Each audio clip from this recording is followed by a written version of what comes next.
सुशांत को गए 3.5 साल से ज्यादा का वक्त बीत चुका है, लेकिन अभी भी उन्हें इंसाफ का इंतजार है। उनके फैंस को इंसाफ का इंतजार है। एक बार फिर सुशांत केस में हलचल दिखाई दे रही है, क्योंकि बताया जा रहा है कि सीबीआई जल्दी इस केस में फाइनल रिपोर्ट सामने रखने वाली है। ऐसे में एक बार फिर बेहद चौंकाने वाले खुलासे हो रहे हैं, और इस बार जो खुलासा हुआ है उसने कई बड़े और नए सवाल खड़े कर दिए हैं। इस बार जो खुलासा हुआ है वो दिल दहलाने वाला है, क्योंकि सोर्सेज की माने तो 14 जून की सुबह 9:30 बजे सुशांत के मोबाइल से उनके परिवार को मिस कॉल गया था। जी हाँ, बिल्कुल सही सुन रहे हैं आप। 14 जून की सुबह 9:30 बजे सुशांत ने परिवार को मिस कॉल दिया था। तो आखिर सुशांत कब गए थे? 13 जून की रात को या 14 जून की सुबह को? और अगर वो 13 जून की रात ही चले गए थे तो 14 जून की सुबह को किसने किया था सुशांत के मोबाइल से ये मिस कॉल? क्यों एक ही घंटी में कट गया था फोन? आपको दिखाते हैं, बताते हैं सब। आप भी इस खबर को ज्यादा से ज्यादा लाइक और शेयर कर अपना प्यार और सपोर्ट दिखाएं, और कमेंट में जस्टिस फॉर सुशांत लिखना ना भूलें। चैनल को सब्सक्राइब कर चैनल के साथ जुड़कर हमारी आवाज बने। तो 14 जून 2020 को सुशांत सिंह राजपूत ने इस दुनिया को अलविदा कह दिया था।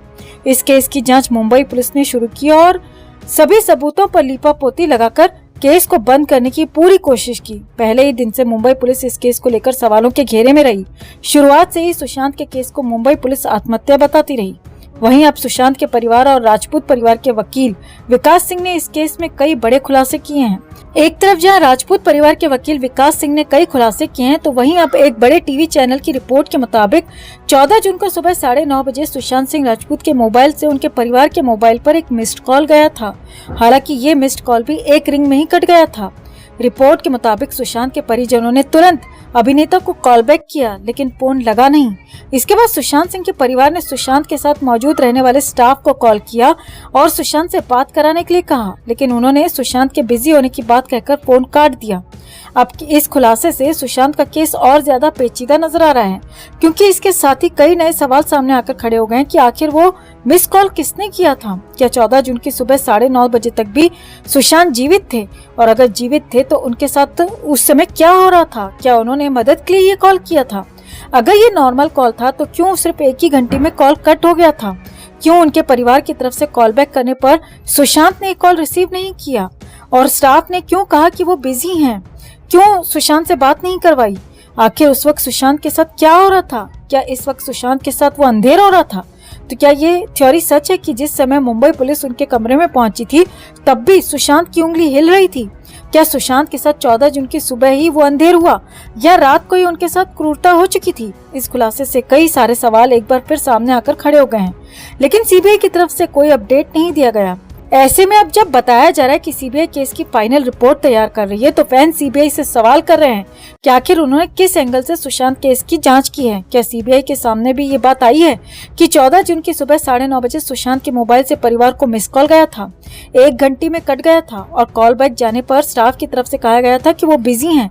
ये बेहद डरावना और बेहद चौंकाने वाला खुलासा है दोस्तों, जिसकी गहराई से जांच होना बहुत जरूरी है। एक बार फिर सुशांत के स्टाफ को हिरासत में लेकर ग्रिल करना चाहिए कि सुशांत के परिवार से आया वो कॉल बैक किसने रिसीव किया था? क्यों परिवार से कहा गया कि वो बिजी हैं, जबकि इसी स्टाफ ने बताया था कि सुशांत के रूम का दरवाजा बंद था? और आखिर वो मिस कॉल किसने किया था? क्या सच में वो कॉल सुशांत ने किया था?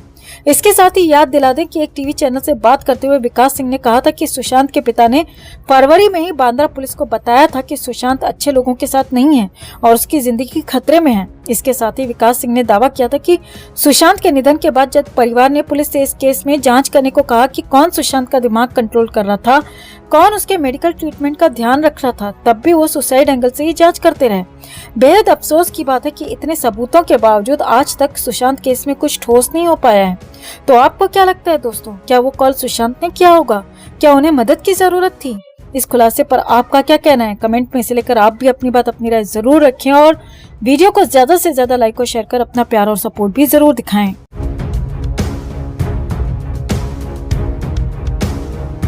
तो सुशांत सिंह राजपूत केस में एक नया एंगल सामने आया है। सुशांत के कमरे की चाबी अब तक नहीं मिल पाई, जिससे कई सवाल खड़े हो गए हैं। अगर सुशांत ने 14 जून को रूम अंदर से लॉक किया था तो चाबी रूम के अंदर होनी चाहिए थी, और अगर सुशांत के रूम में चाबी नहीं थी तो फिर चाबी गई कहाँ? जमीन खा गई या आसमान निकल गया? आखिर कहाँ गायब हो गई सुशांत के रूम की चाबी? आपको दिखाते हैं, बताते हैं सब। आप भी इस खबर को ज्यादा से ज्यादा लाइक और शेयर कर अपना प्यार और सपोर्ट दिखाएं, और कमेंट में जस्टिस फॉर सुशांत जरूर लिखें। चैनल के साथ जुड़कर चैनल को सब्सक्राइब कर हमारी आवाज बने। तो सुशांत सिंह राजपूत के रूम की चाबी न तो मुंबई पुलिस के पास है, न परिवार के पास, और न ही इस केस की जांच कर रही सीबीआई के पास। तो आखिर किसके पास है सुशांत के रूम की वो चाबी जो लापता हो गई थी? सुशांत के पिता के वकील विकास सिंह का दावा है कि जिस रूम में सुशांत के साथ अंधेर हुआ, रूम की चाबी उसी के पास है जिसका सुशांत के रूम में आना जाना था। अब चाबी गुम होने के मामले ने सुशांत केस में नया ट्विस्ट पैदा कर दिया था। तो क्या ये मुमकिन है कि किसी ने वारदात को अंजाम देकर रूम को लॉक कर दिया था? उनका सुसाइड हुआ था, उसका एक्सेस किसी को था जिसकी चाबी अब अवेलेबल है। सुशांत की बहन मीतू सिंह ने जो बयान मुंबई पुलिस को दर्ज कराया था उसमें लिखा गया है कि सुशांत कभी रूम लॉक करके नहीं सोते थे। 14 जून को सुबह 10:30 बजे मैंने सुशांत को फोन किया, लेकिन उन्होंने मेरा फोन नहीं उठाया। इसलिए मैंने सिद्धार्थ पिठानी को फोन किया जो सुशांत के साथ रह रहे थे। सिद्धार्थ ने बताया कि कुक ने सुशांत को नारियल पानी और अनार जूस दिया है और वो सो रहे हैं। सिद्धार्थ ने यह भी कहा कि उन्होंने सुशांत का दरवाजा खटखटाया था, लेकिन दरवाजा अंदर से बंद था। सिद्धार्थ की ये बात सुनकर मैंने सिद्धार्थ से कहा कि सुशांत कभी भी दरवाजा अंदर से बंद नहीं करते, वो एक बार फिर से दरवाजा खटखटाए और सुशांत से कहें कि मैंने उन्हें फोन किया था। कुछ देर बाद सिद्धार्थ का फोन मेरे पास दोबारा आया और उन्होंने बताया कि वो सुशांत का दरवाजा कई बार खटखटा चुके हैं, लेकिन सुशांत ने दरवाजा नहीं खोला। अब वो चाबी वाले को बुलाने जा रहे हैं। मीतू सिंह ही नहीं बल्कि सुशांत के पूर्व असिस्टेंट अंकित आचार्य, जो सुशांत के साथ लगभग 3 साल रह चुके हैं, उनका भी दावा यही है दोस्तों कि सुशांत कभी अपना कमरा बंद नहीं रखते थे। रूम कभी लॉक करके सोते नहीं थे, वो रूम लॉक करके कभी सोते नहीं। वो मेरा मानना, हम जानते हैं उनको, 3 साल से मैं काम कर रहा हूँ, रूम लॉक करके कभी सोते नहीं थे। ऐसे में सवाल उठता है कि जब सुशांत हमेशा रूम अनलॉक रखते थे तो उनका रूम अंदर से लॉक कैसे हो गया था? 14 जून को सुशांत के घर में उनके अलावा सिद्धार्थ पिठानी, दीपेश सावंत, केशव और कुक नीरज मौजूद थे और सिद्धार्थ पिठानी की माने तो उसके पास रूम की चाबी नहीं थी। हम ऊपर गए, बहुत कोशिश करा दरवाज़ा खोलने की, चाबी ढूंढने की कोशिश किया। Unfortunately we did not get a key to the room. Then we got help from online, like where they key maker होते हैं ना, तो I search for key maker online. The first result what I got, मैंने उनको तुरंत phone करके बुला लिया। वो 20 मिनट में पापी पिठानी ने मोबाइल में सर्च करके रफीक चाबी वाले का नंबर निकाला था और उसे घर बुलाया था। और अब रफीक की जुबान सुनिए कि आगे क्या हुआ था। हाँ, उन्होंने 1:05 में मुझे कॉल किया था। 1:25-1:30 बजे तक मैं पहुँच गया था वहाँ पे। मेरे को पहुँचने में 20-25 मिनट 15-20 मिनट लगा था। 15-20 मिनट और काम करने में 15 मिनट, लॉक खोलने में। वो मतलब हाफ एन आवर के अंदर मैंने वो लॉक खोल दिया था। जैसे मैंने लॉक खोला तो बस उन्होंने मेरे को मेरा सामान लेके जाने के लिए कहा।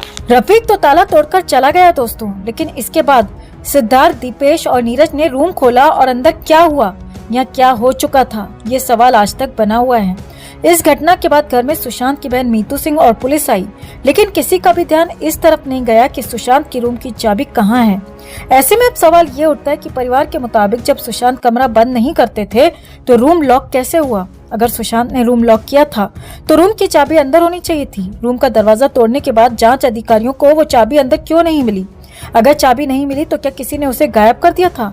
सुशांत का फ्लैट काफी महंगा और लग्जूरियस था। ऐसे में क्या सुशांत के रूम की केवल एक ही चाबी थी, या फिर ऐसा तो नहीं कि किसी ने पहले सुशांत के रूम में इस वारदात को अंजाम दिया और फिर रूम को लॉक करके चाबी अपने साथ ले गया?